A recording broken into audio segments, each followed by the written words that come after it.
Hi everybody, it's David Fleming here from the Toronto Realty Blog, and I'm coming to you from one of the conference rooms here at Bosley Real Estate. I'm sitting in here today working, and I'm writing this blog on small condo spaces, and all of a sudden it dawns on me, this room is about 300 square feet. And I actually measured it, and would you believe me if I told you it's 296 square feet? Now there's some give or take, don't forget, because a developer will generally measure from 6 inches inside the wall or whatever it is that they do that makes your space a little bit smaller than what you actually transacted to purchase. So, what I want to do today, instead of writing a blog and trying to explain to you how hard I think it is to live inside 300 square feet, and I know that there are people in Tokyo and all around the world that live in spaces like that but smaller, we're talking about Toronto here, and we're talking about 300 square feet. So here's what we're going to do. We're going to take this room, and we're going to use some of the stuff inside of it, and we're going to try to design a condo. Now, if you take a look, my condo, what are we going to have in our 300 square foot condo? Because I can tell you that we're not having a dining room and we're not having a bedroom. It's effectively a bachelor, and we sure as heck aren't having a den. So can we fit a kitchen, a living, and a bathroom in 300 square feet? I sure hope so. So let's do this, okay? Let's take a kitchen wall on this side. And what I'm going to do is I'm going to take this table here, okay? Bear with me. And I'm going to move it against this wall and push it right into the corner. So what this is going to be is a good representation of the counter space, the cupboards, and I know that this is a little bit wider, but don't forget, you're swinging open your stove and you're swinging open your dishwasher. So over here, on one side, you're going to have your dishwasher, you're going to have your counter space, you're going to have your microwave, you're going to have your oven, and you're going to have your fridge. And all of these things are going to be tiny, teeny little miniatures, because that's what you get when you buy a smaller condo. Everything's like munchkin size, like you open up your tiny little dishwasher and you put in your one little plate, okay? On this space here, we're probably going to have a washer dryer. And then in this space over here, if we're lucky, we're going to have room for a chair. But you know what one thing we're forgetting is? We're forgetting about that god-awful HVAC system that's in the corner of everybody's condo. So what I'm going to do with tape is I'm going to outline what I call dead space, okay?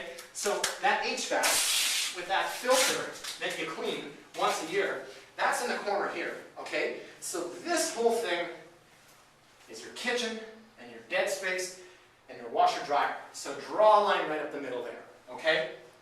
I had a guy at Resin who came to me and he said he wants to sell his place. He says the developer put the HVAC in the middle of the room. So what do you mean he put it in the middle of the room? You're lucky if it goes in the corner. The developer, don't forget, everything is subject to change with no notice, blah, blah, blah. He goes and plunks this right in the middle of the living room. It completely ruined the condo, and he had to sell it for a major loss. So what we're going to do now is we're going to make our bathroom. So let's use this table and typewriter and phone as our sink and our makeup stand. Not for me, I hope. And then we're going to take a couple chairs like this. And what we're going to do is we're going to try to space out what you think your shower and your tub and your toilet would be. And maybe over here you're going to have a tiny little bit of cupboard space. Okay? So maybe it's shaped differently in a square, and maybe it's all the way in sort of like a long flow-through bathroom. But just for sake of argument, let's say with your sink here, and your toilet here, and your shower here, we're going to cut this room off about here, okay? So picture this as a wall. And what do we have left? Okay, here's our 300 square feet. Right here there's a long wall, and on that side you've got your bathroom. Right here there's a long kitchen, and you've got an HVAC. And in here you've got a washer dryer. So what you're effectively living in is this. So is this your living room? No. You're living in your kitchen. You know what I'm going to do? I'm going to scratch this. And you got your kitchen, and you got your bathroom. And that's really what a 300 square foot condo is when you think about it. To be perfectly honest with you, I feel like I'm living in my kitchen. Now let's say that this is your couch. And it's a small couch, it's a love seat. If this is your couch, and your TV is mounted on this wall, you have a tiny two-person couch. You can barely squeeze by on this side, and you can barely squeeze by on this side. And what you're doing sitting on your couch is you can reach out and touch your stove. So how else would we work this room? The one thing we're missing, don't forget, is a bed. But you don't get a bed, because you live in a 300 square foot condo. What you get is a pull-out bed. And if you look at a lot of these floor plans that developers show you, they show you a bed, sort of like a couch, all together. And I'm thinking, what am I going to do and watch football with my friends? Are we all going to get in my bed? That could get kind of weird. Okay, so let's say that you don't do this. Let's say that you put your couch against this wall, and it goes all the way against here. It's one big couch. And maybe you have like a little stand here with a little TV. Then when you come in through your condo, the first thing you see is the back of your TV and a ton of wires. And it's sitting right next to your kitchen. Then you've got some space over there. I don't know, dining room table maybe? Let's not get ahead of ourselves. So the point I'm trying to convey, ladies and gentlemen, is that when you look at one of these condos on a piece of paper, you think to yourself, I think I could do that. I think I could sustain life in there at a bare minimum, right? I'll wake up, I'll go to sleep, I'll eat, I'll have my boys' nights in, I'll have my girls' nights out.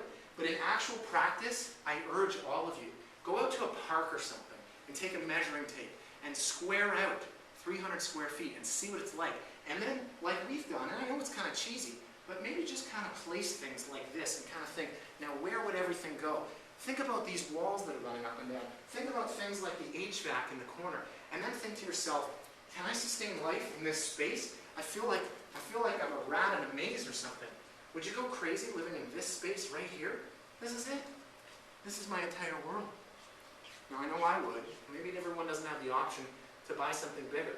But if this is your option versus renting, I think I'd honestly rent a bigger place and save up for when you're not living in 300 square feet. Whew, I worked up a sweat, can you tell? Anyways, that was a lot of fun. I hope you guys had as much fun as I did.